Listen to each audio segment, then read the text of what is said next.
নমস্কার বন্ধুরা, harmonium music blog চ্যানেলে আপনাদের স্বাগত। তো আজকে একটা গুরুত্বপূর্ণ জিনিস নিয়ে আমি আলোচনা করছি, সেটা হচ্ছে টিউন সম্বন্ধে। প্রথমে বলি, টিউন কিন্তু ইউটিউবে দেখে শেখা যায় না, নিজেরা বাড়িতে করা যায় না। অযথা ইউটিউব থেকে ভিডিও দেখে বিভ্রান্ত হবেন না। তবে বাড়িতে আপনারা টিউনটা চেক করবেন কি করে, যে ঠিক আছে কি না, বা কোনো দোকানে হারমোনিয়ামটা রিপেয়ার করতে দিলে টিউনটা দেখে নেবেন যে ঠিকঠাক আছে কি না। সেটা কী করে করবেন সেই সম্বন্ধে আজকে আমি দেখাবো। আর টিউন আপনাদের দেখানো হবে। আমার বাবা এই এলাকার মধ্যে শ্যামনগর, ইছাপুর, ব্যারাকপুর একটা পার্টি সব দোকানে আমার বাবাই টিউন করে। উনি একদিনকে আপনাদেরকে টিউন করাটা দেখিয়ে দেবেন। তো আসুন আজকে দেখি টিউনটা কী করে আপনারা দেখে নিতে পারবেন। টিউন দেখে নেওয়ার জন্য দুখানা পদ্ধতি আছে। একটা হচ্ছে ইলেকট্রনিক, যেমন মোবাইলে কিছু অ্যাপ আছে, ওইখান দিয়েও দেখা যায়। আমরা যেহেতু প্রফেশনাল, আমরা এই ধরনের একটা মেশিন ব্যবহার করি, যেটাতে এইরকম একটা কাঁটা থাকে। ওই কাঁটাটা মাঝখানে থাকলে ঠিক আছে, আর আশপাশে থাকলে কম বেশি আছে। যা আছে ওইটা মেশিনে মোটামুটি বোঝা যায়, পুরো বোঝা যায় না, কিন্তু মোটামুটি বোঝা যায়। আর আমাদের এখন দুখানা স্কেল হারমোনিয়ামের চালু আছে। একটা হচ্ছে 440, যেটা ইন্টারন্যাশনাল স্কেল এবং সব থেকে বেশি ব্যবহার হয়। বেশি ব্যবহার হয় এই যে স্কেলটা আপনাদের দেখালাম 440, এটা সব থেকে বেশি ব্যবহার হয়। আরেকখানা স্কেল ব্যবহার হয় 450টা বেশিরভাগ জুড়ি হারমোনিয়ামে বা জুড়ি হারমোনিয়ামে যারা নাম কীর্তন গায়, বা আগে বাউল যারা গাইতেন বা কীর্তন যারা গাইতেন, তারা 440টা ইউজ করে। বর্তমানে 450 ইউজটা খুবই কম, এই 440টাই সব থেকে বেশি ইউজ হয়। দেখুন আপনাদের দেখাচ্ছি, এই হারমোনিয়ামটা 440তেই টিউনিং করা আছে।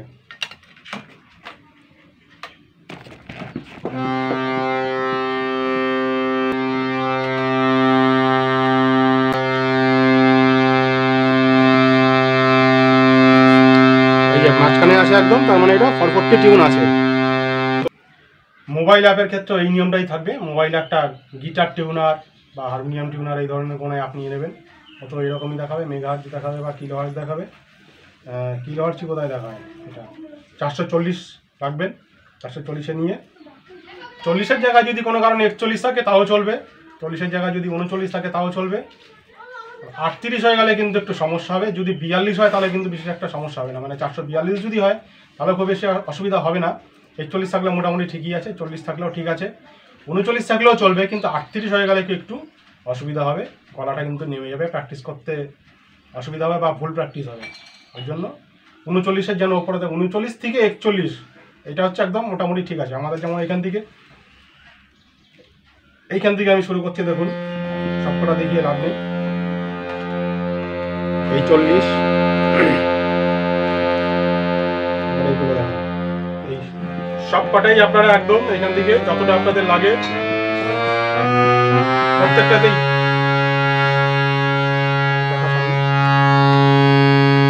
আসছে তো।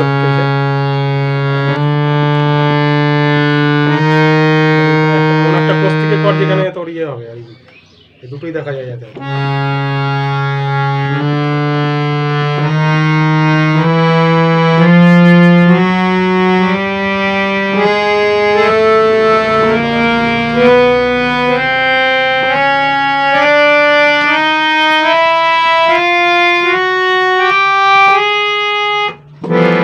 মোটামুটি এইভাবে সবকটাতে দেখবেন যে 440 দেখাচ্ছে কিনা। কাটা যদি 440 দেখাতে থাকে তাহলে আপনার টিউন মোটামুটি ঠিক আছে ধরে নিতে হবে। পুরো অ্যাকিউরেট কিন্তু দেখা যায় না মেশিনে, ওটা কানের ওপর একটুখানি নির্ভর করতে হয়। এই জন্য একটু অভিজ্ঞতা দরকার। আমি পরের পদ্ধতিটা দেখাচ্ছি।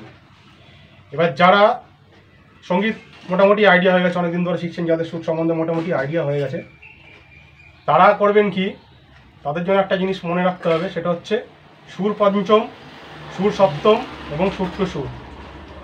যেমন আপনার হচ্ছে সুর টু সুর যদি আমি ধরি, এখানে যদি সি ধরি তাহলে সি মিলবে, মিলছে।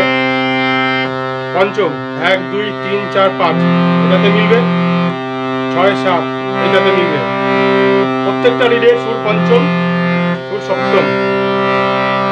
টিউনিংটা বেসিক্যালি এই ধরনের ওপরেই করা হয়, সুর পঞ্চম, সুর সপ্তম এবং সুর টু সুর এইটাই মিলিয়ে টিউনের মেন থিওরি হচ্ছে এইটাই, এইভাবেই টিউনটা করা হয়। এই যেমন সি থেকে এফ, এফের পরে জি, এগুলো মিললো, চলে আসলো ডি শার্প, এই সি শার্প, সি শার্পে কোনটা 1 2 3 4 5, এফ শার্প, ডি শার্প, এবং এটাও মিলছে, এটাও মিলছে।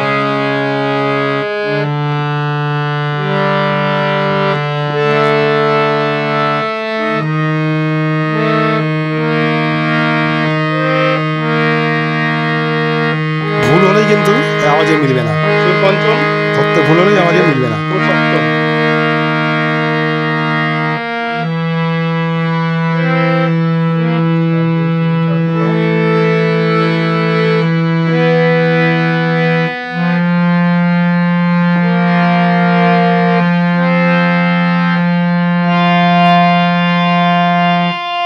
এই পদ্ধতিতে আপনারা দেখে নেবেন সুর, তারপরের থেকে ওই ওই সুর যেটা ধরেছেন সেটা বাদ দিয়ে 5 নম্বর 1 2 3 4 5 এবং 6 7, মানে 5 আর 7 সুর পঞ্চম, সুর সপ্তম, এইটা খেয়াল রাখবেন। এইটা যেটা ধরবেন সেটা থেকে ওইটা বাদ দিয়ে 5 নম্বর এবং 7 নম্বর কি একটা একটা করে মিলিয়ে দেখবেন যে ঠিক আছে কিনা। যদি দেখেন যে আওয়াজে ব্যালেন্স আছে, আওয়াজটা মিলছে না, তাহলে কিন্তু সেটা আনটিউন আছে, সেটা টিউনে গন্ডগোল আছে, ঠিক আছে।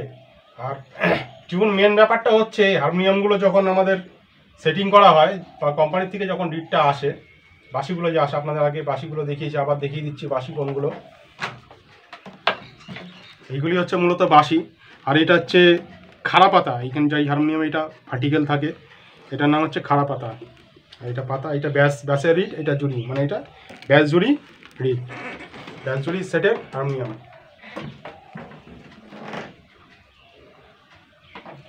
তো রিডটা কোম্পানি থেকে সুর হয়ে আসে না, কম বেশি থাকে, এদিক ওদিক থাকে, তখন আমাদের সুরটা মোটামুটি একটা অ্যাডজাস্ট করা একটা মেশিন আছে, এবং হারমোনিয়াম আনার পরে তখন এই সুর পঞ্চম, সুর সপ্তম এবং ষষ্ঠ সুর মিলিয়ে এই টিউনিংটা করে দেওয়া হয়, তাহলে ঠিকঠাক বাজে।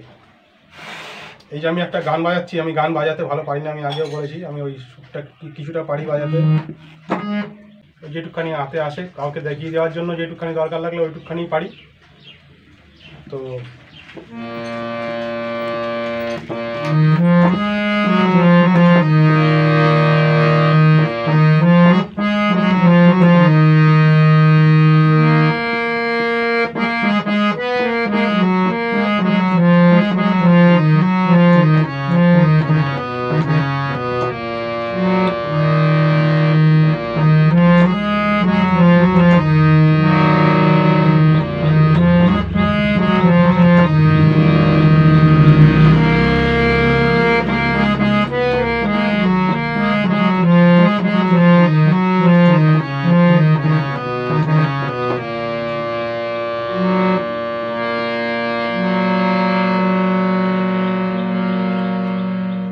এই যে হারমোনিয়ামটা সুরে বাজলো, এই সুরটা অ্যাডজাস্ট করাটাই হচ্ছে টিউন, এবং খুব ডিফিকাল্ট একটা কাজ, সবাই পারে না করতে। আর বাড়িতে অযথা কোনো ভিডিও দেখে নিজেরা চেষ্টা করবেন না করার, মিস্ত্রিদের সাথে যোগাযোগ করবেন, সেটাই ভালো হবে, নাহলে আপনার হারমোনিয়ামের ক্ষতি হওয়ার সম্ভাবনা থাকবে।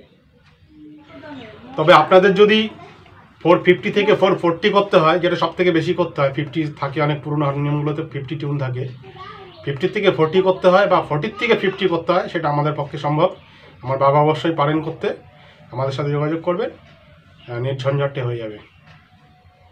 তো একটুখানি বলার রইলো আজকে, পরবর্তী ভিডিও নিয়ে আবার আসবো। আর ভিডিওটা দেখে আপনারা একটু জানান, অনেকে কমেন্ট দিচ্ছেন, আশা করবো আর কিছু কমেন্টের। আর কি ঠান্ডা লেগে আছে, একটুখানি কথা বলতে একটু আমার অসুবিধা হচ্ছে, তাও বললাম। আর যারা নতুন দেখছেন তাদের অনুরোধ থাকবে একটু সাবস্ক্রাইব করবেন, ভালো থাকবেন।